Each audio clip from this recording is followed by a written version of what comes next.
जय हिंद। आज के इस लेक्चर में हम लोग एनालिटिकल ज्योमेट्री ऑफ 3D का मोस्ट इंपॉर्टेंट क्वेश्चन देखेंगे। तो अगर हमारा प्रीवियस लेक्चर 3D का नहीं देखे तो आपको आई कार्ड में लिंक मिल जाएगा, वहाँ से जाकर आप देख लीजिएगा। और हमारे चैनल पे 2D integral calculus, differential calculus, set theory, linear programming, matrix, trigonometry सभी सब्जेक्ट कंप्लीट हो चुका है। अगर नहीं देखे हैं तो डिस्क्रिप्शन में लिंक मिल जाएगा, वहाँ से जाकर देख लीजिएगा। चलिए इस लेक्चर को शुरू करते हैं। देखिए आज का हम लोग का जो मोस्ट इंपॉर्टेंट क्वेश्चन है, प्रूव दैट द पॉइंट्स 0, -1, 0 और दूसरा पॉइंट है 2, 1 और -1, तीसरा पॉइंट है 1, 1, 1 एंड चौथा पॉइंट है 3, 3, 0। ये चार और इसको क्या प्रूफ करना है, आर कोप्लेनर। अब बोल आपसे पूछ रहा है क्या ये चार पॉइंट आपस में कोप्लेनर है, तो ये आपको प्रूफ करना है। तो अभी तक तो हम लोग लीनियर इक्वेशन के फॉर्म में कोप्लेनर प्रूफ करते सीखे थे, इस प्रकार से नहीं सीखे थे। आपके एग्जाम में ये भी एक क्वेश्चन आपको इस प्रकार से पूछ लेता है। तो चलिए इस क्वेश्चन को कैसे सॉल्व करते हैं देखते हैं। तो आगे सॉल्व कर रहे हैं इस क्वेश्चन को। देखिए सबसे पहले तो हम लोग इसको गिवन लिख लेते हैं। यहाँ पे गिवन पॉइंट्स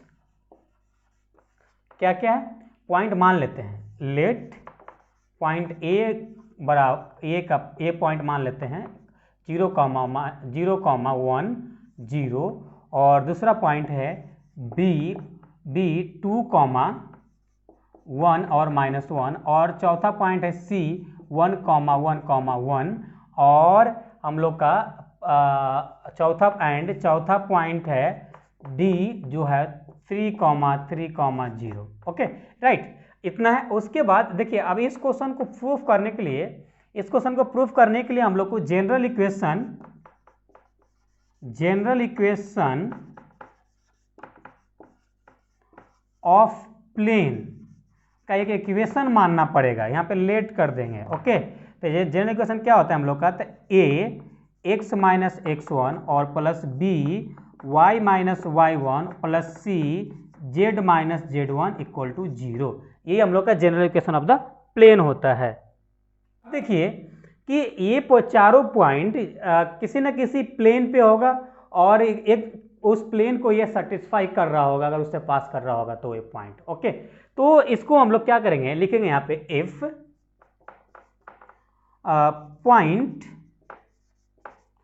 पॉइंट ए क्या है 0, 1, 0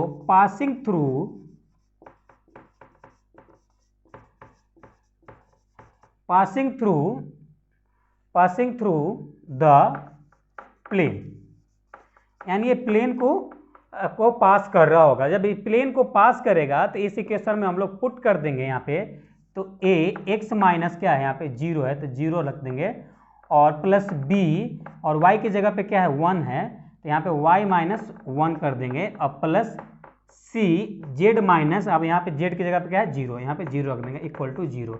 जब इसको और सॉल्व कीजिएगा तो ये आपका आ जाएगा आपका x माइनस, यहाँ पे 0 है तो सीधा यहाँ पे x लिख देते हैं, x प्लस अब यहाँ पे देखिए b - y1 और क्या है plus C Z equal to 0। इसको इक्वेशन हम लोग फर्स्ट मान लेते हैं। राइट, उसके बाद देखिए आपको हम क्या बोले कि सभी पॉइंट इस प्लेन से पास कर रहा होगा। सपोज थोड़ी देर के मान लीजिए हम लोग को ऐसे लास्ट में मालूम पड़ेगा कि सभी पॉइंट इस प्लेन को पास कर रहा है कि नहीं कर रहा है, इस प्लेन को हम लोग माने हैं। ओके, तो इसको हम लोग ये पॉइंट ये है, आप क्या और ये भी पॉइंट मान लीजिए कि पास कर रहा होगा, तो इफ पॉइंट क्या b 2, 1, -1 passing through the plane. Okay, plane को पास कर रहा होगा। जब प्लेन के पास कर रहा है तो डायरेक्ट इसमें पुट कर सकते हैं हम लोग, तो यहाँ पे हो जाएगा आपका a और इंटू 2 प्लस b और यहाँ पे क्या है y, तो यहाँ पे 1 - 1, तो यहाँ पे आप सही कीजिएगा। हम लोग के इसमें क्या है -1 है तो माइनस प्लस हो जाएगा। ओके, तो यहाँ पे प्लस हो जाएगा, यहाँ पे 1 हो जाएगा। ओके चलिए, उसके बाद प्लस यहाँ पे z की वैल्यू क्या हम लोग यहाँ पे है, z की वैल्यू क्या है -1, तो यहाँ पे क्या आ जाएगा c इंटू -1 इक्वल टू 0। तो क्या मिलेगा हम लोग को, तो 2a प्लस यहाँ पे क्या 2b यहाँ पे minus c equal to 0। Okay, इतना मिल गया। अब इसको इक्वेशन हम लोग सेकेंड मान लेते हैं।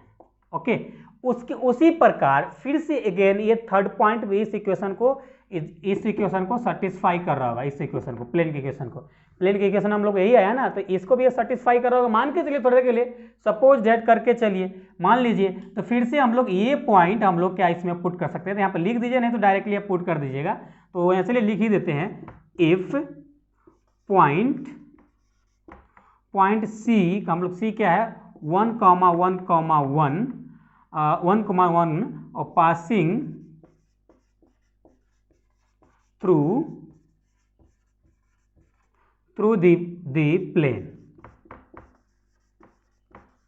ओके, प्लेन को पास करो, यानी डायरेक्ट इसको पास करोगा तो इसकी वैल्यू इसमें हम लोग पुट कर देंगे। तो यहाँ पे क्या आ जाएगा a इंटू 1 प्लस b 1 + 1 आ जाएगा और plus c into 1 equal to 0। तो क्या मिलेगा आपको a + 2b + c equal to 0। इसको इक्वेशन हम लोग थर्ड मान लेते हैं। अब इसको दोनों का सॉल्व कर देते हैं। यहाँ पे लिखेंगे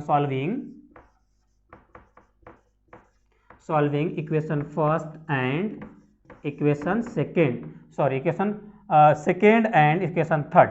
ओके, बी गेट। चलिए इतना नोट डाउन कीजिए, फिर आगे सॉल्व करते हैं। चलिए अब हम लोग आगे सॉल्व करते हैं।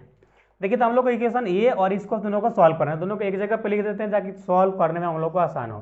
तो 2a + 2b - c equal to 0, और दूसरा है a + 2b + c equal to 0। यही है। अब इसको आप क्रॉस मल्टीप्लाई से मेथड से आप सॉल्व कीजिएगा तो काफ़ी कम टाइम में इसका a b c की वैल्यू आप निकाल पाएंगे।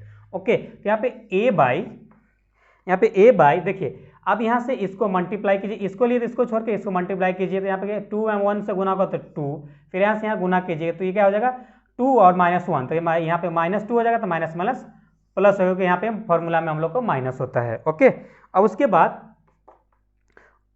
उसके बाद b बाई, अब देखिए b के लिए तो इसको छोड़ के अब यहाँ से इसको मल्टीप्लाई होगा। तो यहाँ पे क्या हो जाएगा, यहाँ पे -1 आ जाएगा, 1 में -1 में गुना होगा तो फिर यहाँ से इसमें होगा तो -2 आ जाएगा। उसके बाद c बाई उसके बाद c बाई, अब देखिए c बाई, तो ये इसको नहीं लेंगे, यहाँ से इसको गुना करेंगे तो आ जाएगा आपका 4, यहाँ से इसको करेंगे तो -2। ओके, अब यहाँ पे क्या कीजिए, यहाँ पे चाहिए तो आप k बराबर, इसके बराबर k मान लीजिए c। ओके, अब देखिए यहाँ पे क्या आ जाएगा a/4 इक्वल टू b/-3 और c/2 इक्वल टू k। यहाँ से a की वैल्यू क्या आ जाएगा, यहाँ पे 4k आ जाएगा, b की वैल्यू आ जाएगा -3k और c की वैल्यू आ जाएगा 2k। ओके, ये a b c की वैल्यू जो भी आया आप इस इक्वेशन आप इसमें फर्स्ट में आप पुट कर दीजिए। यहाँ पे लिखिए putting the value of a b c in equation first में पुट करते चलिए। देखिए, तो a बराबर हम लोग क्या है, यहाँ पे a बराबर 4k आया है, वहाँ पे क्या है, उसके बाद x प्लस b बराबर हम लोग क्या आया है -3, तो यहाँ प्लस माइनस हो जाएगा तो 3k, और वहाँ पर क्या है y + 1, उसके बाद क्या है प्लस c। तो c की वैल्यू क्या है, यहाँ पे देखिए 2k आया है, तो 2k और क्या है z इक्वल टू 0। इसमें से k कॉमन ले लीजिए, यहाँ 0 में डिवाइड डाल दीजिए, तो क्या आ जाएगा 4x - 3y + 1 और आ जाएगा प्लस 2z इक्वल टू 0। इसको मल्टीप्लाई कीजिएगा तो 4x - 3y - 3 + 2z equal to 0। इसको अरेंज करके लिखेगा तो 4x - 3y + 2z - 3 equal to 0। तो ये हम लोग का एक प्लेन का इक्वेशन आ गया। अब इस प्लेन के इक्वेशन को इधर सॉल्व कर देते हैं। ओके, अब देखिए ये प्लेन आया, प्लेन की इक्वेशन, तो अब थोड़ी देर के और मान लीजिए आप कि 0.4 भी इस इक्वेशन को सेटिस्फाई कर रहा होगा। ओके, तो सब सेटिस्फाई कर रहा होगा तो डायरेक्ट इसमें आप पुट कर दीजिए इसकी वैल्यू। तो यहाँ पे देखिए, तो यहाँ पे लिख सकते हैं, नहीं तो आप ये ऐसा लिख सकते हैं डायरेक्ट, इफ पॉइंट D यानी क्या 3,0 passing through the plane. Okay, passing through the plane.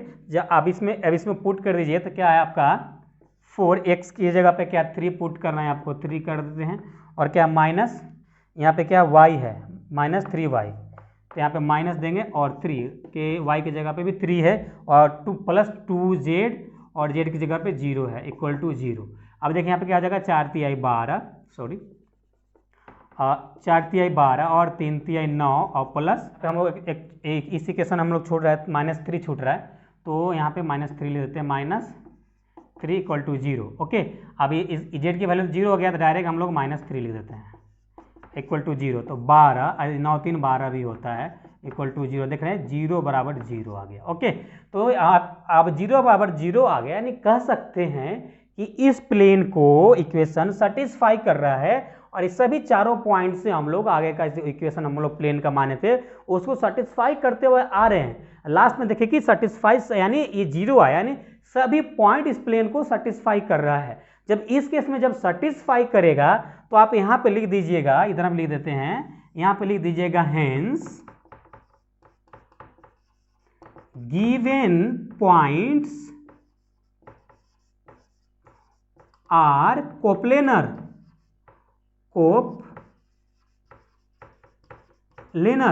ये ही आपका प्रूफ हो गया। ओके, तो काफी वीवीआई काफी इंपॉर्टेंट क्वेश्चन था, तो आई होप ये क्वेश्चन आपको अच्छे से समझ में आ गया होगा। कहीं भी किसी पर कोई भी डाउट है तो कमेंट करना नहीं भूलिएगा। तो चलिए फिर मिलते हैं नेक्स्ट लेक्चर में, जब तक अपना ख्याल रखिए। Thanks, love you all.